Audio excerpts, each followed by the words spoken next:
Jake Morrison stood on the bridge of his ship and watched the fire burn in space. The UES Defiance shook as another explosion lit up the darkness. Below them, New Terra was dying.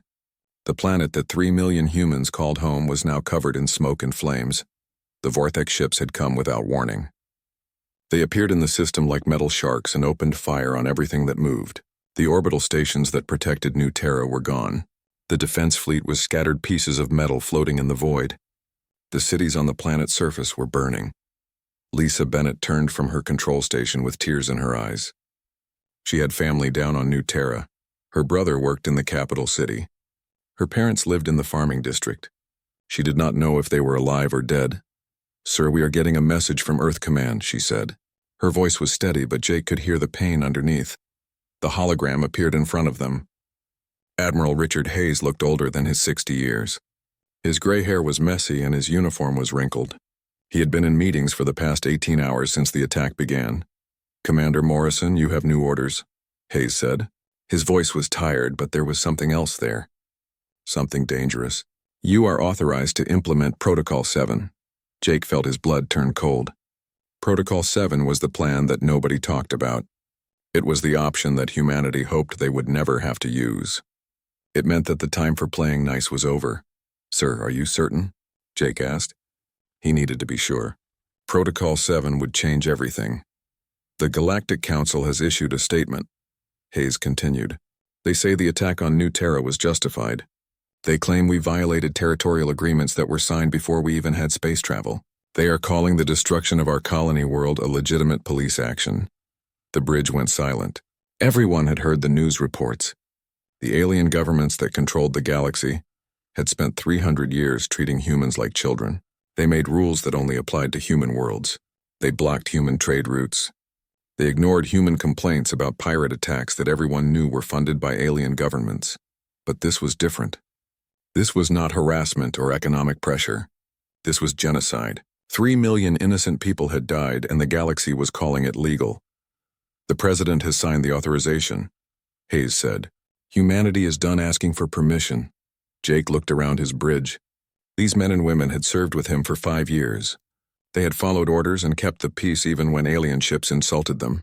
They had watched human colonies get raided while alien officials looked the other way. They had been patient because that was what Earth Command demanded, but patience had limits. "Understood, Admiral," Jake said. "What are our targets?" "Everything," Hayes replied. "The gloves are off, Commander. Show them what humans can really do."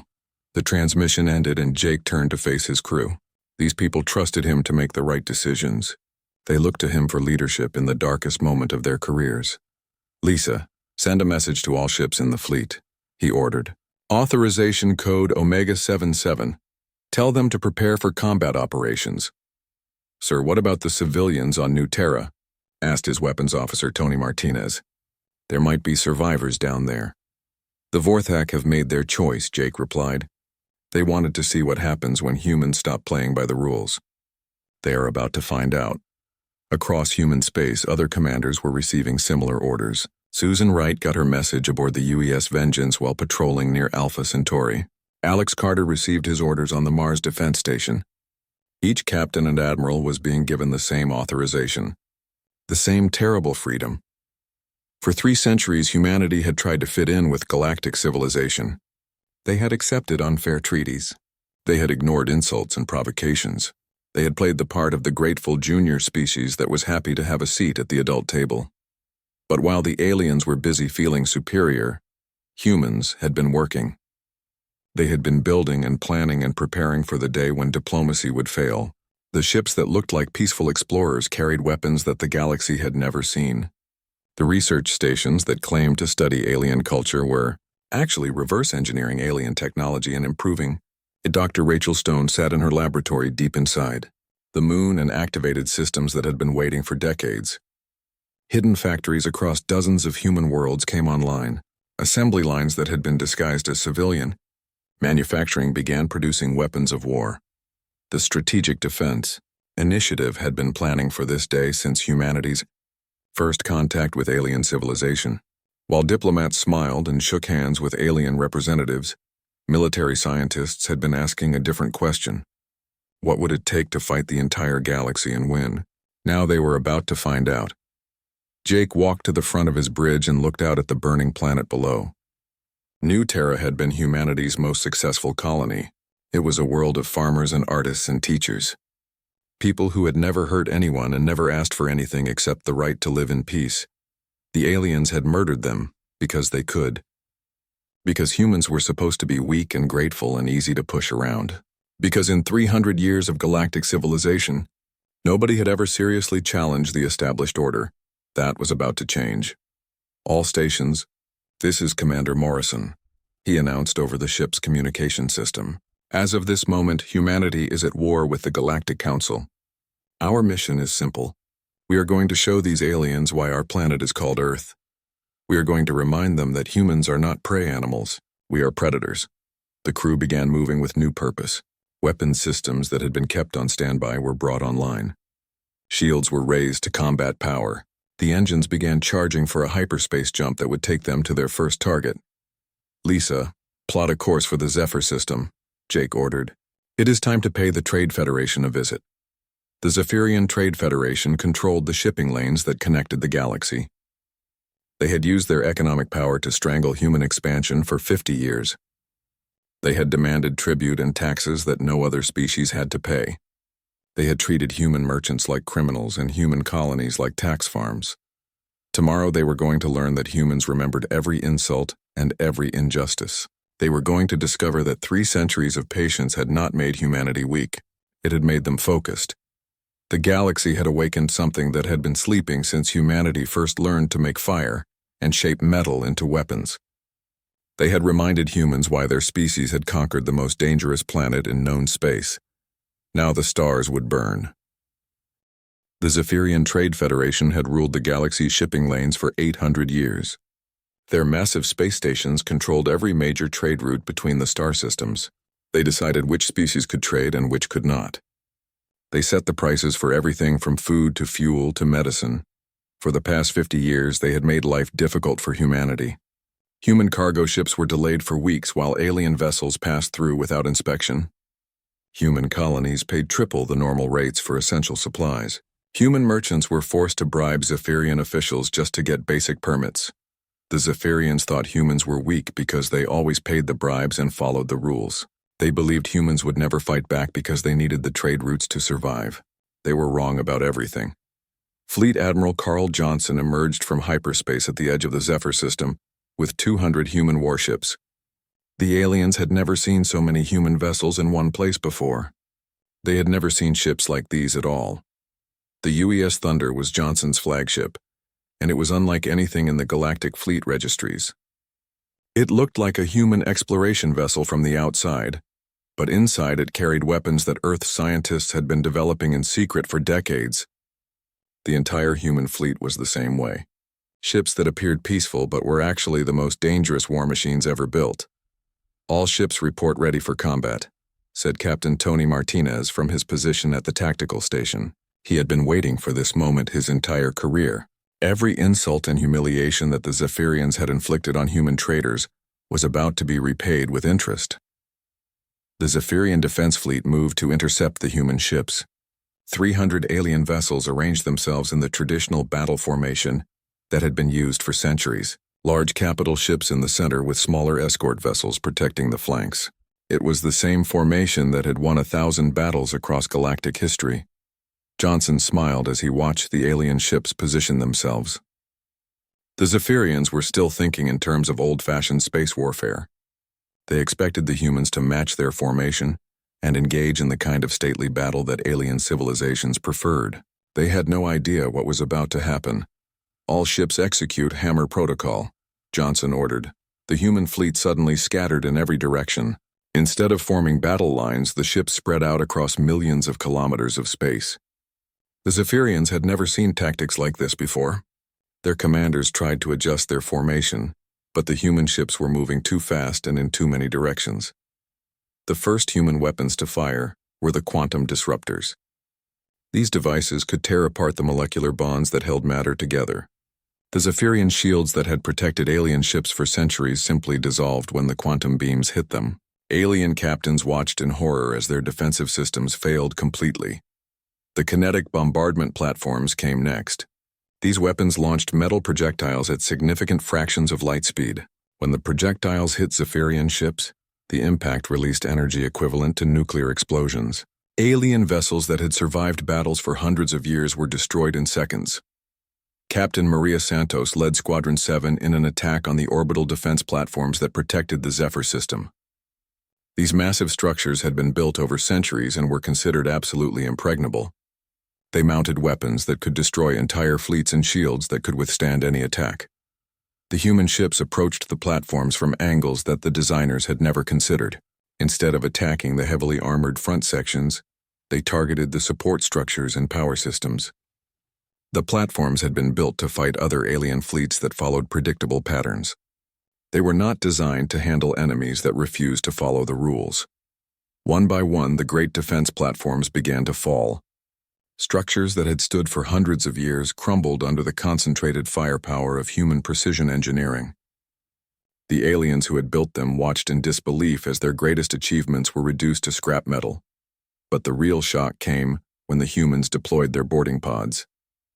These small craft could penetrate alien shields and deliver assault teams directly onto enemy ships. Lieutenant Colonel Ben Taylor led the first wave of boarders onto a Zephyrian command vessel. The aliens had never faced human soldiers in close combat before. They were not prepared for the speed and aggression that humans brought to ground fighting. Human troops moved through alien ships like a force of nature, capturing strategic locations and securing vital equipment. The Zephyrians tried to activate their ship's self-destruct systems rather than let the humans capture their technology. They discovered that human boarding teams had already taken control of those systems. Every important mechanism on the ship was in human hands within minutes of the boarding pods making contact. Commander Steve Hughes coordinated the technology capture operations from his ship, the U.S. Retribution. Human scientists had prepared for this moment by studying every piece of alien technology they could get their hands on. They knew exactly what equipment to target and how to extract it safely. Within 6 hours, the entire Zephyrian fleet was either destroyed or under human control. The aliens who had dominated galactic trade for 8 centuries were suddenly prisoners on their own ships. The humans began immediately reverse engineering Zephyrian technology and improving it. Dr. Helen Parker led the teams that analyzed the captured alien systems. Human scientists had always been faster at innovation than their alien counterparts, but now they had access to technologies that other species had refined over millions of years. The combination was devastating. The speed of human adaptation shocked the aliens who survived the battle. Technologies that had taken the Zephyrians centuries to develop were being improved by humans in a matter of hours. Shield generators became more efficient. Faster than light communicators gained greater range. Weapon systems became more accurate and more deadly. By the end of the first day, 3 major trade routes were under human control. The economic system that had dominated the galaxy for millennia was suddenly in human hands. Species that had never been allowed to trade freely were receiving offers of partnership from human merchants. Emergency meetings convened across the Galactic Council chambers. For the first time in centuries, the ancient alien races were experiencing something they had almost forgotten. They were afraid of another species. The news of the Zephyrian defeat spread across the galaxy faster than official communications could travel. Alien governments that had dismissed humanity as a minor irritation were suddenly reassessing their military capabilities. The species that had seemed weak and patient had revealed themselves to be something far more dangerous. The galaxy was beginning to understand that this was not a traditional war. This was an evolutionary leap forward, with humanity adapting and improving at a rate that defied all previous understanding of how civilizations developed. The 6-day war had begun, and the first day belonged entirely to humanity. The second day of the war brought something the galaxy had never seen before. Humanity was fighting on 6 different fronts at the same time and winning every single battle, while other species could barely coordinate attacks on 2 targets. Humans were conducting military operations across dozens of star systems with perfect timing. The Corvan Empire controlled the galactic core and commanded the largest military force in known space. Their battle fleets had conquered hundreds of worlds over the past 2,000 years. They had never lost a major engagement, and their admirals believed they never would. Emperor Corval himself issued the order to crush what he called the human uprising. Admiral Gregory Collins received word of the approaching Corvan fleet while his ships were refueling at the Nexus point. The alien armada consisted of over 900 warships, including their legendary dreadnoughts, that were each the size of small moons. Intelligence reports said the Corvan force could destroy entire solar systems. "Sir, they outnumber us 3-1, reported Commander Steve Hughes from the tactical station of the UES Retribution. "Recommend we withdraw and consolidate our forces." Collins looked at the display showing the massive Corvan fleet approaching their position. Any sane military commander would retreat in the face of such overwhelming odds. But humans had stopped being sane the moment New Terra burned. "Numbers have not decided battles for centuries," Collins said calmly. "Execute Phoenix formation." The human fleet suddenly broke apart into what looked like complete chaos. Individual ships scattered in every direction with no apparent pattern or coordination. The Corvan admirals smiled as they watched what they believed was a panicked retreat. They ordered their ships to pursue and destroy the fleeing humans. They did not understand that every human ship was connected through quantum communication networks that allowed them to function as parts of a single organism. While the Corvan fleet maintained their traditional formations, human vessels moved like a school of fish or a flock of birds reacting to an invisible signal. Captain Jennifer Walsh commanded the stealth destroyer, UES Shadow, along with 15 other ships that had simply vanished from alien sensors. Human scientists had developed electromagnetic warfare systems that could make their vessels invisible to any known detection method. The technology was based on studies of how Earth's electric eels generated fields to confuse their prey. The Corvan dreadnoughts were massive and heavily armed, but they had been designed to fight other large ships in direct combat. They were not built to handle enemies that struck from impossible angles and disappeared before return fire could be targeted. Walsh's squadron hit them like ghosts, crippling their main engines and weapon systems before vanishing again. The battle lasted for 12 hours, but the outcome was never in doubt. Human ships moved with coordination that seemed supernatural to alien observers. They struck precisely where enemy defenses were weakest and withdrew before counterattacks could be organized. The legendary Corvan fleet was reduced to scattered wreckage floating in space. Meanwhile, on the other side of the galaxy, Lieutenant General Sandra Lee was demonstrating what human ground forces could accomplish. The Thraxian hegemony controlled 47 fortress worlds that had never been conquered. Their cities were protected by energy shields and defended by automated weapon systems that had repelled every attack for over 1,000 years. Human drop pods fell through the Thraxian, shields like meteors carrying fire. The pods used technology that converted their kinetic energy into electromagnetic pulses that disrupted alien defensive systems. By the time the pods reached the ground, the automated defenses were already failing.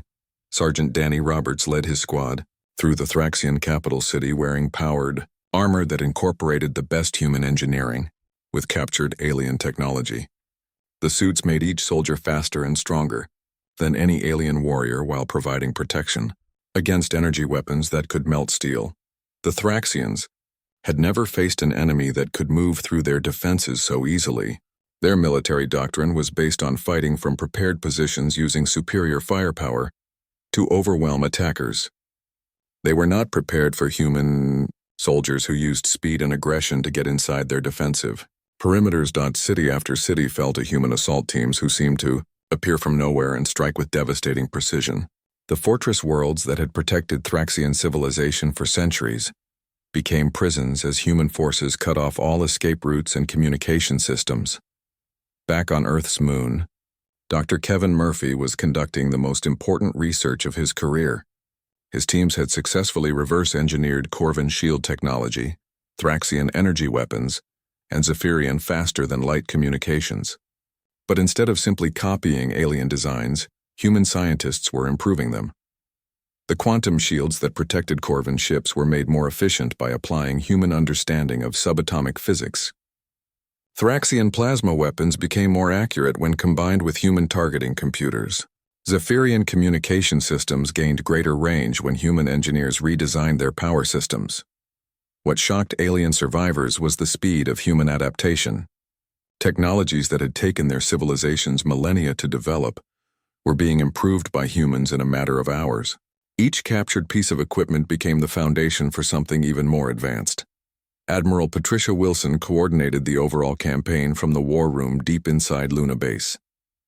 Her staff processed information from dozens of battlefronts simultaneously and adjusted tactics in real time.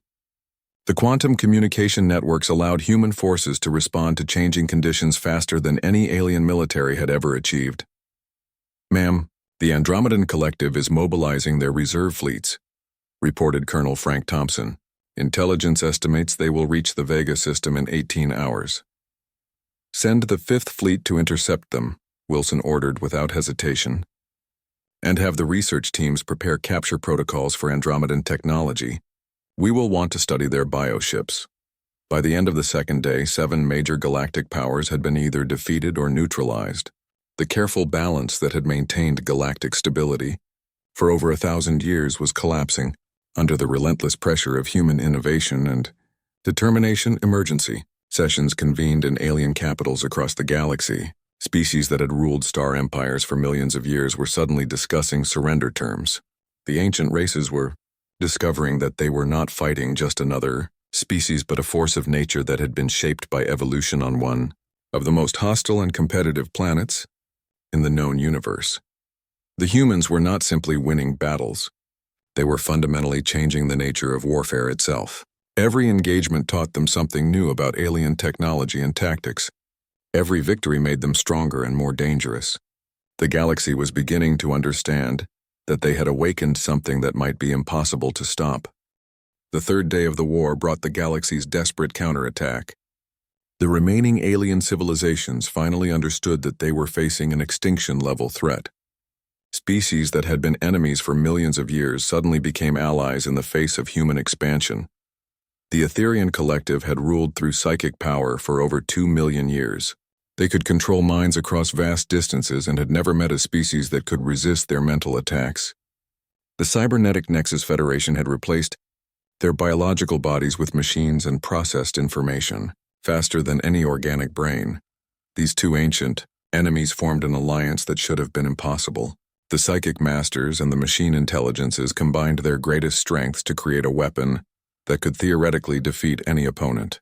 Together they assembled the largest military force in galactic history. Over 5,000 warships gathered at the Magellan Crossroads. Ships from 12 different species formed a battle line that stretched across an entire solar system. The combined firepower could crack planets and the psychic abilities could drive entire populations insane. The alien commanders believed they had finally assembled enough force to crush human resistance. Admiral Charles Baker received the intelligence report aboard his flagship UES Judgment while his fleet was patrolling the outer systems.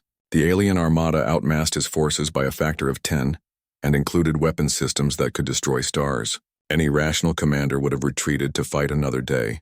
"Sir, recommend immediate withdrawal to the inner systems," suggested Captain Linda Foster from her position at the Strategic Planning Station. "We can regroup with the home fleet and defend Earth directly." Baker studied the tactical display showing the massive alien formation approaching his position. The enemy fleet was so large that it created its own gravitational effects.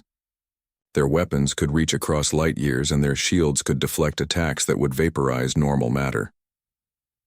"Humanity did not conquer Earth by running from superior forces," Baker said quietly. "Deploy the Midnight Protocol." What the aliens did not know was that human engineers had been working continuously since the war began to integrate captured technology into new weapon systems. Dr. Nancy Clark's research teams had achieved breakthroughs in quantum manipulation that put humanity decades ahead of even the most advanced galactic civilizations. Their Midnight Protocol was humanity's most secret project. It involved weapons that could manipulate the fundamental forces of reality itself. The technology was based on discoveries that human scientists had made while studying the quantum effects that occurred inside black holes. The battle began with the Etherians, attempting to use their psychic abilities against human crews. They had never encountered a species that could resist mental attacks through pure willpower, combined with technological countermeasures. Human minds were different from any other intelligence they had ever faced. Commander Paul Anderson led the experimental squadron equipped with SI dampening fields. These devices created quantum interference patterns that disrupted psychic energy, the same way that radio jammers could block communications. For the first time in their species' history, the Etherian masters found themselves cut off from their collective consciousness. The psychic aliens panicked when they realized their greatest weapon was useless. They had never learned to fight without their mental powers because they had never needed to. Human ships pressed their attack while the Etherians struggled to adapt. To combat without telepathic coordination, Captain Michelle Adams commanded the assault on the Nexus Federation's cyber warfare platforms. The machine intelligences had assumed that their digital attacks would be irresistible against organic brains. They discovered that human computer systems were protected by artificial intelligence programs that could think creatively in ways that pure logic could not counter. Tech specialist Jerry Chen led the human hackers who infiltrated alien computer networks with viruses that the cybernetic race could not comprehend. The programs used human concepts like humor and irony that machine minds found impossible to process. Nexus systems began failing as their logical processes tried to understand jokes and failed. The battle raged for 18 hours across multiple dimensions of space and time. Human ships used quantum tunneling to appear inside alien formations and temporal displacement fields to attack enemies before they could react. The aliens found themselves fighting opponents that seemed to exist outside the normal laws of physics. The experimental human weapons included reality, bombs that could change the fundamental constants of physics in localized areas. Alien ships found their engines failing as the speed of light changed around them. Energy weapons stopped working when the electromagnetic force was temporarily altered. Colonel Frank Thompson led the boarding parties that captured intact alien command ships during the chaos of battle. His teams moved through enemy vessels using personal teleportation devices that allowed them to bypass all physical barriers. They appeared directly on alien bridges and took control before defenders could react. The alien alliance began to collapse as species turned on each other in desperation. The Etherians blamed the Nexus Federation for the failure of their cyber attacks.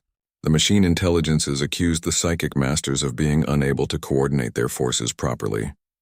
Ancient hatreds resurfaced as the united front crumbled. Human forces pressed their advantage ruthlessly. They had learned to fight smart rather than hard, using the galaxy's own technologies against them with improvements that the original creators had never imagined. Each captured alien system became a weapon that was turned against its former owners. By the end of the third day, the greatest military alliance in galactic history was scattered wreckage floating in space. The survivors who managed to escape carried reports that sounded insane to those who had not witnessed the battle personally. They spoke of humans who could bend reality and weapons that violated the laws of physics. Dr. Ashley Wilson led the teams that studied the captured alien technologies from the battle. The combination of Etherian psychic amplifiers and Nexus computational systems gave human scientists insights into mental processes that they had never understood before. The captured equipment would allow humanity to develop defenses against any future psychic attacks. The psychological impact was even more devastating than the military defeat. For the first time in millions of years, the galaxy's ancient races were forced to confront the possibility that they were no longer the dominant life forms in the universe. The species that had dismissed humans as primitive animals were beginning to understand that they had awakened something far more dangerous than they could have imagined. Emergency councils convened on every major alien world as governments tried to decide between surrender and extinction. The humans had demonstrated that they could defeat any force the galaxy could assemble. More terrifying still, they were becoming stronger with each victory as they absorbed and improved upon every technology they encountered. The war was entering its final phase, and the aliens were beginning to realize that they had already lost. The fourth day of the war brought something the galaxy had never expected. Human fleets arrived at alien homeworlds not to destroy them, but to offer something that sounded impossible. Instead of demanding surrender, humanity was proposing partnership. President Janet Clark stood before the emergency session of the Galactic Council that was being held on Earth for the first time in galactic history. The alien leaders who had once dismissed human concerns now listened to every word she spoke with desperate attention. The age of stagnation is over, Clark announced to the assembled representatives of dozens of species. Humanity offers you a choice that your ancestors never had. You can evolve with us or you can fade into history. The human proposal shocked every alien delegation. Instead of demanding tribute or territory like every other conqueror in galactic history, humanity was offering to share their technology freely. They wanted to establish joint research programs and educational exchanges. They proposed to tear down the barriers that had kept species isolated for millions of years. Admiral Scott Davis coordinated the implementation of the new order from his flagship UES Horizon. Human ships were not occupying alien worlds but were instead offering aid to civilizations that had been devastated by the war. Medical supplies and food were being delivered to planets that had lost their defensive fleets. The transformation was unlike anything the galaxy had ever witnessed. Human technology was making faster than light travel available to species that had been denied it for millennia. By council restrictions, worlds that had been isolated for centuries suddenly found themselves connected. To the greater galactic community, Dr. Ashley Wilson led the scientific exchange programs that began sharing human innovations in medicine, agriculture, and energy production. Alien scientists who had spent their entire careers working within the limitations imposed by their governments suddenly had access to research that opened entirely new fields of study. The young generation of alien species responded to the changes with enthusiasm that shocked their elders. Freed from the ancient restrictions that had limited their civilizations for millions of years, they began to innovate and create at rates that their own governments found frightening. Not every species accepted the new order willingly. Several hardline factions attempted to organize resistance movements and restore the old system of galactic hierarchy. They discovered that human military forces had become essentially unstoppable through their combination of captured alien technology and human innovation. Captain Larry Scott commanded the rapid response fleet that dealt with these uprisings.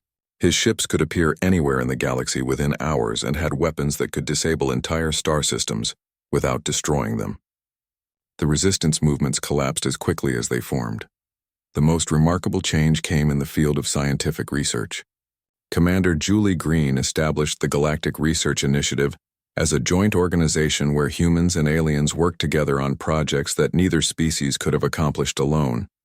Within months, discoveries were being made that surpassed anything achieved in the previous 1,000 years. Human scientists brought their talent for rapid innovation and creative problem-solving to research programs that had been stagnant for centuries. Alien researchers contributed knowledge that had been accumulated over millions of years of civilization. The combination produced breakthroughs that seemed like magic to outside observers. The medical advances were particularly impressive. Human doctors working with alien biologists developed treatments for diseases that had plagued the galaxy for eons. Life expectancy increased dramatically across dozens of species as new medicines and surgical techniques became available. Agricultural technology that combined human engineering with alien biological knowledge ended food shortages on hundreds of worlds. Planets that had been considered uninhabitable became garden worlds that could support billions of inhabitants. The galaxy began to experience unprecedented prosperity. Energy production reached levels that had been theoretically impossible under the old system. Human fusion technology combined with alien matter conversion created power sources that could supply entire solar systems. The energy abundance made possible projects that previous civilizations had only dreamed about. The most profound change was psychological. Species that had been trapped in rigid social hierarchies for millions of years suddenly found themselves free to explore new ways of thinking and living. Art and literature flourished as alien cultures rediscovered creativity that had been suppressed by authoritarian governments. Now, the old Galactic Council chambers were converted into meeting spaces for the new unified assembly, where representatives from every species worked together as equals. Decisions were made through cooperation rather than domination. Problems were solved through innovation rather than force. Some alien historians tried to understand how humanity had accomplished such a complete transformation in just 6 days. They studied human military tactics and technological capabilities, but missed the most important factor. Humans had not just conquered the galaxy through superior force, but had offered something that no previous conqueror had ever provided. Hope for a better future was something that most galactic civilizations had abandoned long ago. The ancient species had grown comfortable with their limitations and had accepted that progress was impossible. Humanity proved that advancement was not only possible but inevitable when barriers were removed. The war crimes tribunals that followed the conflict were unlike any previous justice system in galactic history. Instead of executing defeated leaders, humanity established rehabilitation programs that helped former dictators understand the benefits of cooperation over domination. Many alien officials who had initially opposed human expansion became enthusiastic supporters of the new order. Trade and commerce flourished under the new system as barriers that had restricted economic activity for millennia were eliminated. Species that had been forced to remain isolated suddenly had access to markets across the entire galaxy. Innovation accelerated as ideas and technologies flowed freely between civilizations. By the sixth day, the transformation was complete. The galaxy that had been divided by ancient hatreds and territorial disputes was becoming united by shared goals and unlimited potential. The species that had once feared human expansion now competed to attract human teachers and scientists to their worlds. 50 years later, Ambassador Katie Hill stood in the memorial garden that had been built on the site where New Terra once burned. The monument honored the 3 million humans whose deaths had sparked the transformation of galactic civilization. Their sacrifice had become the foundation for the greatest period of peace and prosperity in galactic history. The galaxy would never be the same. Humanity had taught every species the most valuable lesson possible. True strength came not from maintaining control over others, but from the courage to grow and change together. The stars themselves seemed brighter now, filled with the promise of unlimited possibilities that would continue for generations to come.